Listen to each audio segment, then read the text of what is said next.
Et hello à tous, on se retrouve pour une nouvelle vidéo. Dans cette vidéo, je vais analyser une partie que j'ai fait contre Lissandre. Donc pour ceux qui savent pas qui c'est Lissandre, bah c'est lui. C'est aussi un youtubeur d'échecs à 8000 abonnés, ce qui est quand même beaucoup comparé à moi. Et du coup c'était en blitz. Donc, on peut voir qu'en blitz je suis 600 elo, mais normalement je suis dans le mode rapide où je joue le plus. Je suis 1200. Et lui qui est 2178, ce qui est presque 2 fois plus que moi quand je parle en rapide, parce que là du coup c'est presque 4 fois plus que moi en blitz, mais je joue très rarement en blitz. Donc on peut voir que les précisions, ça a quand même été plutôt égal, hein.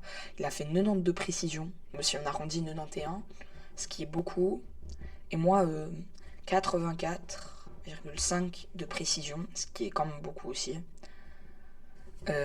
J'ai fait un très bon coup aussi. Et en vrai, je trouve que j'ai plutôt bien joué. Lui, il a joué comme un 2100, donc comme lui, quoi, il a bien joué. Et moi, comme un 2050. C'est pas mal. Enfin, c'est même pas mal en fait, c'est très bien. Du coup, on va faire le bilan de la partie. Donc au début, je joue E4. Je décide de jouer E6.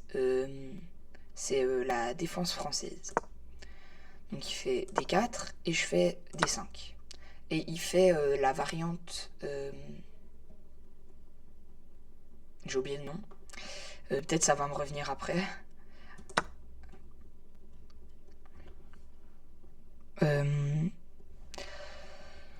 En tout cas, du coup, il décide de prendre le pion. Et là, on est dans cette position. Donc il continue de jouer. Donc ce coup, apparemment, c'est un coup théorique. J'aurais jamais pensé à le faire si j'étais les blancs. Personnellement, j'aurais d'abord développé un cavalier. Par exemple, ça. Moi, j'aurais pensé à faire ça personnellement, mais ça aurait aussi été un coup théorique.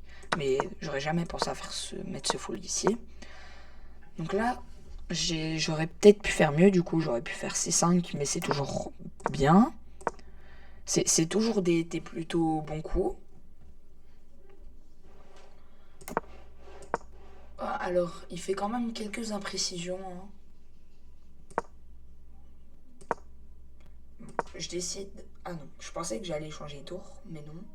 Là, on est dans une position miroir, hein. Si on trace une droite à l'endroit où ma souris passe, c'est vraiment un miroir.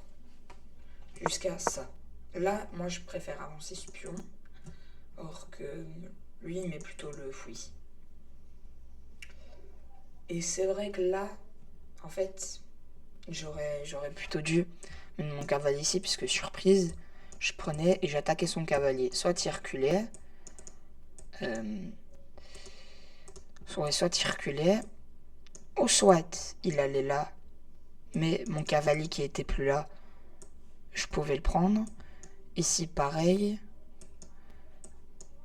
Ici aussi. Et du coup, il était obligé de reculer. Mais j'ai pas vu. Du coup, j'ai avancé le pion. Là, il décide de pas mal attaquer ce cavalier. Mais là, on fait quand même pas mal d'imprécisions, nous deux. Et là, c'est une erreur. Il aurait dû mettre son fou en sécurité. Parce que je prends. Mais j'attaque sa dame. Sauf que là, il peut faire, s'il avait voulu, échange des dames. Ici, il avait fait. Et ben en fait, au final, j'avais plus tant cet avantage. Alors qu'en fait, si j'avais pris du fou, ben j'attaquais sa dame, donc il se déplaçait. Et là, j'étais toujours bien. J'étais un peu mieux en fait. Du coup, ici, je décide au final de mettre mon cavalier.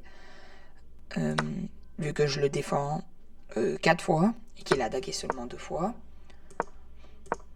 Donc ici, j'essaye d'avancer un peu mes pièces, hein. Là, il fait que les meilleurs coups.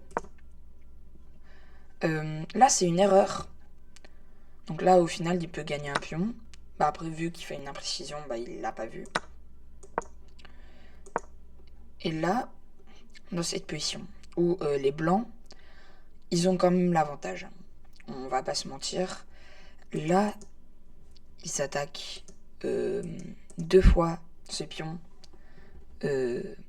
3 fois ce pion, je veux dire, défendu 2 fois. Et même ce pion-là qui est proche de dame, hein, proche de faire une dame. Donc j'ai quand même pas l'avantage. Et ça se voit rien qu'à la barre. Là, j'en ai pas beaucoup parlé, mais c'est vrai que la barre est plutôt égale, mais les blancs ont toujours un petit avantage.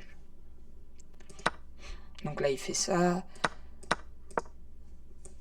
Et ici, en fait, j'aurais dû faire ça parce que je clouais son cavalier. Vu que s'il le bougeait, je mangeais sa dame. Mais au final, je l'ai fait avec la dame, ce qui était moins bien. Et là, je fais un très bon coup. Et pourquoi c'est un très bon coup? On va lire tout de suite.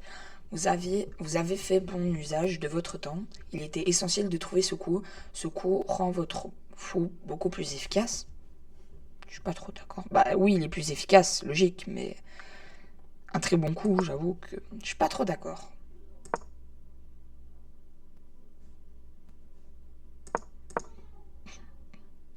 En fait, ici, mon idée, c'est de prendre... Parce que il peut pas prendre, vu que sinon il est en échec. Et je l'ai fait. Et c'était le meilleur coup. Et ici, là, j'enchaîne quelques meilleurs coups. Mais là, je donne madame, en fait. Je pense que j'en ai pas trop parlé, mais là, j'ai quand même enchaîné plusieurs meilleurs coups, alors que j'avais presque plus de temps. Mais là, au final, il me reste 7 secondes. Je peux plus rien faire. Et du coup, sous le stress, je donne madame. De base, je voulais proposer échange de dame pour peut-être faire nul, mais j'avais pas vu son cavalier. Et du coup, là, après ce coup et ça, je perds autant parce qu'il me restait genre 1 seconde et demie. Et j'ai préféré laisser le temps couler parce que je savais que j'allais perdre. Donc du coup, c'était quand même une belle partie, malgré ma défaite, je suis content. En plus, ça va rejouer contre Lysandre, c'est vraiment bien. Hein. Je suis vraiment content. Mais je trouve que j'ai quand même bien joué. Et ça c'est bien quand même. Parce que même si j'ai perdu, j'ai bien joué. J'ai donné madame, ce qui a été une erreur. Après, c'est... En fait, ça excuse pas le fait que j'ai donné madame, ce qui n'est pas bien. Mais il y a quand même le truc de... C'était avec le manque de temps. Du coup, c'est un peu moins grave quand même. Mais du coup, c'était une belle partie. J'espère que vous avez aimé l'analyse. C'était logique. On se retrouve bientôt pour de nouvelles vidéos.